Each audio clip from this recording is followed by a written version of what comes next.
Оштетени цевки, кал, пумпи за вода и мајстори на терен. Причината е материјална штета во Скопско Тафталиџе, во непосредна близина на нови згради, кои никнуваат во тој дел од градот. Ова е резултат на дефект кој настанал со приклучок на водоводната мрежа на една од новите згради.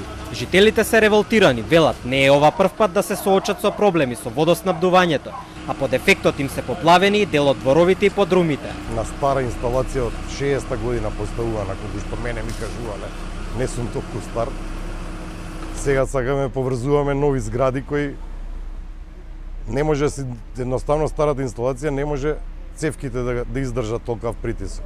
Не е спремна инфраструктурата за толкави згради. Денеска во 21 век остануваме без вода.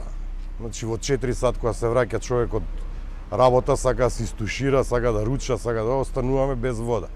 Директорот на Водовод и канализација Душко Весковски за Телма посочи дека проблемот настанал поради немарност на градежната фирма, која гради неколку нови згради на тоа подрачје.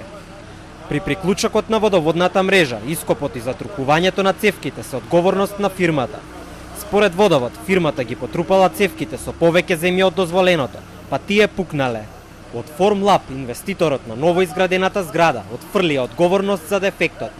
Оттаму велат дека ги потрупале цевките по веќе испробана пракса, а тие пукнале поради несрекни околности.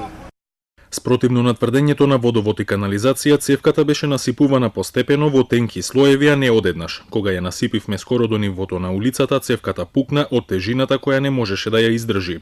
Приклучокот на две згради претходно е направен на ист начин без проблем. Во 10 дена дел од жителите на Тафталиџе 3 пати немаа вода во период од најмалку 7 часа.